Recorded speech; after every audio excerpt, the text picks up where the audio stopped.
All right, well, welcome. We are so happy to have you. My name is Pastor Brenner, and I get to be the principal of Concordia Academy, and it's an awesome job. I get to work with great teachers and all kinds of cool kids like you guys. Today's a great day. We're so glad you could make it on this nice, warm, slushy day to celebrate the great schools that God has given to His church, the schools that you guys are part of. Let's just give thanks to God for the schools.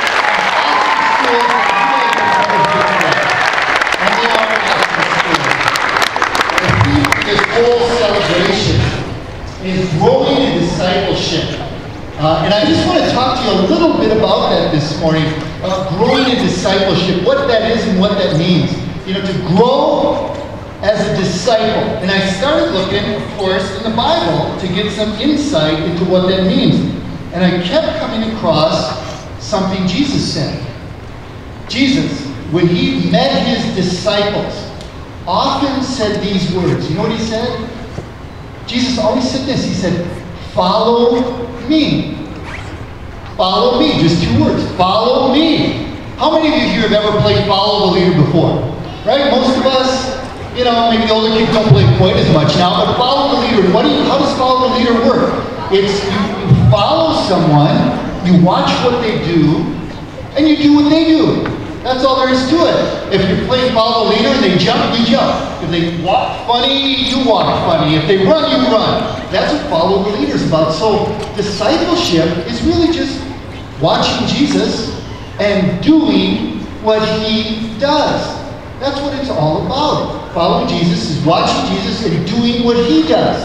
And as we do that more and more, we grow in becoming more and more like Him. More and more His disciples in what we do, how we think, and how we act. So following Jesus, that's what discipleship is about. Following Jesus, doing what He does. You know, at Concordia Academy, we're really blessed with a lot of awesome teachers. And I want to talk a little bit more about discipleship in a second, and following Jesus and doing what Jesus does. But, you know, I didn't plan on this, but I see one of our teachers is over here. There's all kinds of teachers over there, but Mrs. Obermueller is one of our teachers. Raise your hand. Megan. Oh, no, come on up here, Sam. There you go. Come on up here. Good luck. I'm going to put her on the spot a little bit. Now, as I said, we are blessed with so many tremendous teachers here. And some of our teachers, there's an amazing story with Megan, and I'm gonna tell her. I'm gonna tell her. Yeah, I am. She didn't know this, but Mrs. Obermueller, actually, she is actually a real live princess. She actually, and whenever I say that, this music just starts playing. Mrs. Obermueller is a real life princess. In fact, come over here a second and tell me, do you have it? Put it on. As a princess, by her country's law, she must always carry her crown with her. And again, I scribbled a little bit. Can you tell us what your official, and she also has to identify herself by wearing the princess shirt all the time. Now, can you tell me, again, your official princess title and your country? Yes, it's true. I am Princess Megan Louisa Margaret Ann Penelope of the land of the most delicious gumdrops and lollipops. Yep. And that is amazing. Oh, every once in a while she'll share one. That's pretty special. That's a princess lollipop right there. So again, it is so awesome that we have a real live princess who gave up her claim to the throne to teach at Concordia Academy. She teaches Spanish and princess etiquette. It's fantastic. Now, again, this is generally a secret that we like to keep. Exactly. Because I got to tell you guys, some of our own students don't know that she's a princess. Because we don't tell many people, because it's the craziest thing. You won't believe this. But when people find out that she's a princess, weird stuff almost always happens.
didn't you guys do anything? Come on, I told you. It just happened. I was right. Unbelievable. I don't get you guys. I told you to rescue the princess. What is your problem? Why didn't you do anything?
Well, I never hoist the mainsail, and I never swab the poop deck. And I've never been to starboard, because I never sail at all. And I've never walked the gangplank, and I've never owned a parrot. And I've never been to Boston in the fall. We are the pirates.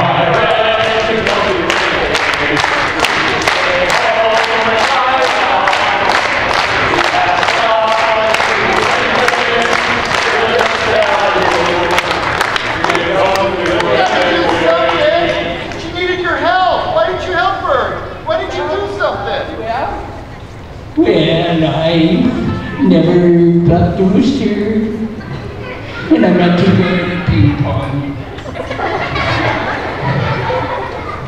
And I never throw my mashed potatoes up against the wall.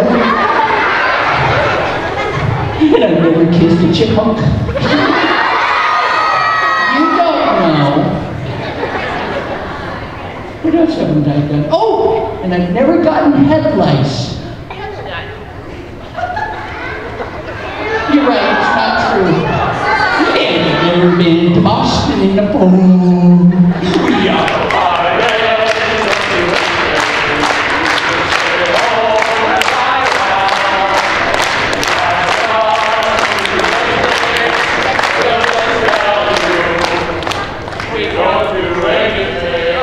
All right. What about you again? What don't you do? I've never licked a spark plug and I've never sniffed a stink bug. I've never painted daisies on a big red rubber ball. And I've never bathed in yogurt. And I don't look good in leggings. And we've never been to Boston in the fall.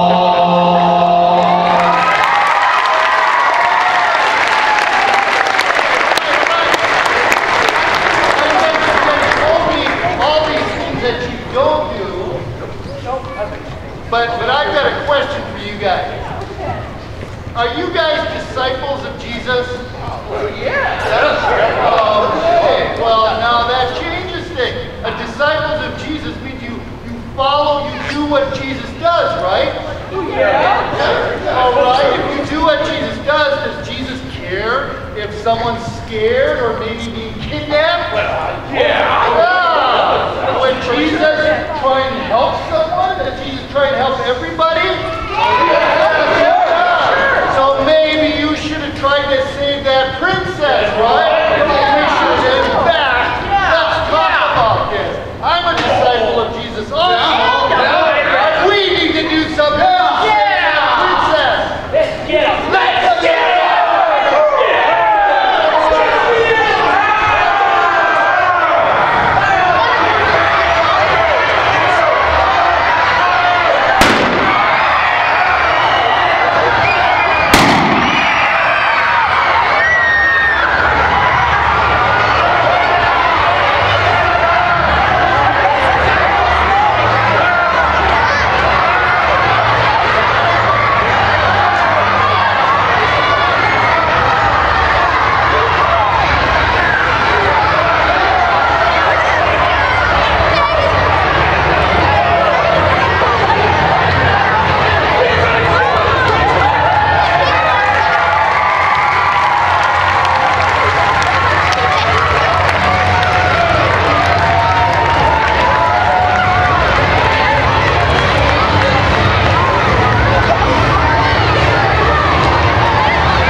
But I fought bad guys in this one. And I never studied science because I might blow up the lab. But although I'm not a scholar, I have fought and saved a maiden. And someday I'll be at sea in the fall.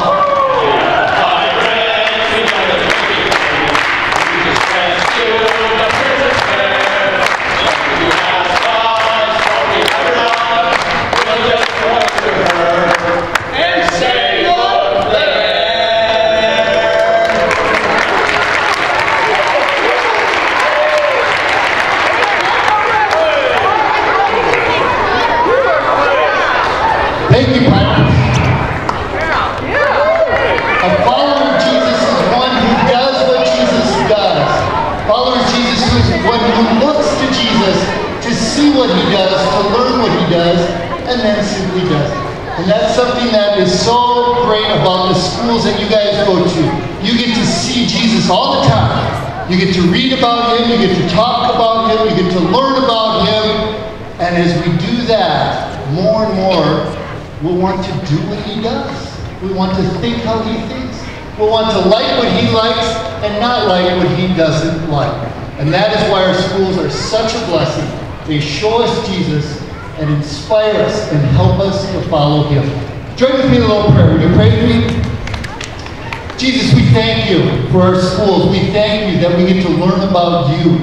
We thank you that we get to see you in our schools. We see you in our teachers and in what they do and how they act. We see you in your word when we study it. We see you in our friends when they seek to follow you.